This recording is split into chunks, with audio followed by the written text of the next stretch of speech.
I really thought living alone in retirement was going to feel a certain way, quieter, simpler, maybe even a little bit freeing all of the time. And in some ways it is. But there are parts of it that have surprised me and not always in the way I expected. So I thought I'd share a few of those things just in case you're living alone too or thinking about it. Hi, I'm Susan and welcome to the channel. I guess before I get into it, a little bit of context probably helps. My marriage ended just over 10 years ago, but for a lot of the time after that, I wasn't really living alone. My kids were still at home, and even as they got older, there was always someone there coming and going. Life was still happening around me. But now they're fully into their own lives. My daughter has finished school and is living and working in Ottawa in her chosen field. And my son and his wife have just recently had their first baby. And they're enjoying this time as their own little family. And then within the last year, I retired, which on its own changes so much about your day-to-day life. So this version of living alone feels very different than anything I've experienced before. One of the biggest things I expected was the quiet, and yes, it is quiet. Part of that is, in fact, my own doing. I don't have a TV on in the background. I don't actually have a TV. I just can't deal with commercials or news. I do have a little radio that I listen to sometimes, but more often than not, it's just quiet. So there's very little background commotion. No one coming and going, no little interruptions throughout the day, except for these two. And it is peaceful, but sometimes it's just very, very quiet. And I found that there's a difference between choosing quiet and being surrounded by it all the time.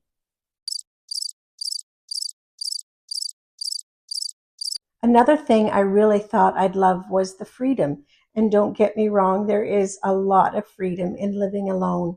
You can eat when you want, sleep when you want, decorate however you like.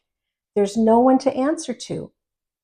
But what I didn't think about is there's also no one to share those little everyday things with.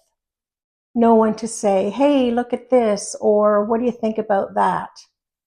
And everything from the big decisions to the smallest ones is completely on you. And some days that feels empowering. And some days it just feels like a lot. And this is the one that really surprised me. Loneliness doesn't always look the way you think it will.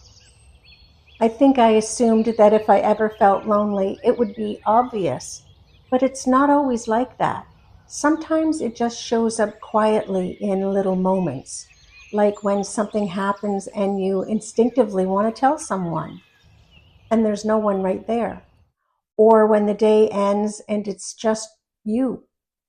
It's not constant, it's not overwhelming, but it's there in a way I didn't fully expect. For me, something that I've consistently noticed is that I feel most alone when the sun is setting in the evening. I don't know why this is, but at this time of day, I get those twinges of loneliness that just aren't there during any other time of the day or the night. Somehow the setting of the sun, the closing of the day, seems to heighten these feelings. Is that just me? Has anyone else felt this? But having said all of that, there are also things about living alone that I didn't expect to love as much as I do. The little routines, the way your space really starts to feel like yours. The quiet, calm mornings, the perfectly busy days, not too busy, but just that perfect balance of doing but not having to rush, not having to explain yourself or adjust to anyone else's schedule. There's a kind of peace in that that I don't think I fully appreciated before. Another thing I didn't expect is how much more aware you become of yourself, your habits and your thoughts and even your moods. When you live with other people or when you're in the middle of raising a family, working, just managing all of the responsibilities of life, So much of your focus is outward. You are thinking about what needs to get done, what someone else needs, what's coming next. And you adjust constantly. You accommodate, you respond, you show up for everyone else. And I think without even realizing it, you don't spend a lot of time just noticing yourself. But when you live alone, all of that quiet creates space. And suddenly, there's nothing really distracting you from you. You notice your routines and the things you reach for automatically, how you spend your time when no one's watching. You notice your thoughts more and your moods. And even the things you might have pushed aside for years because life was just busy. And that can be a really good thing.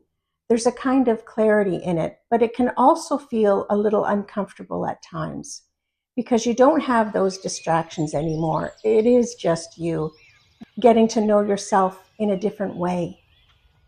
So I guess after having lived on my own for a few years now, I can say it's not better or worse, it's just different. There are parts of it that feel peaceful and freeing, and parts that feel a little heavier than I expected. But maybe that's just part of this stage of life. Things don't always look the way that we imagined they would, but that doesn't mean they're wrong. I think living alone is one of those things you don't really understand until you're in it.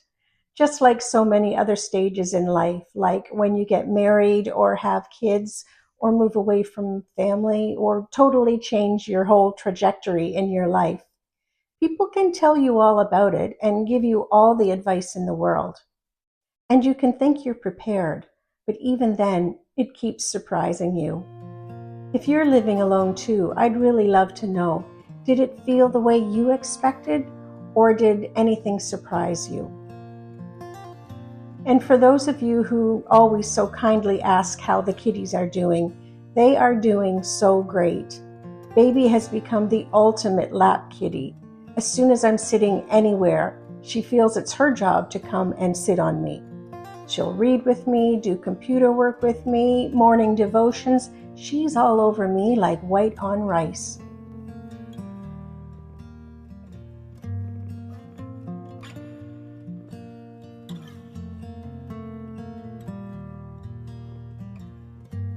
Bobby is becoming more affectionate as well, but definitely in her own time and space.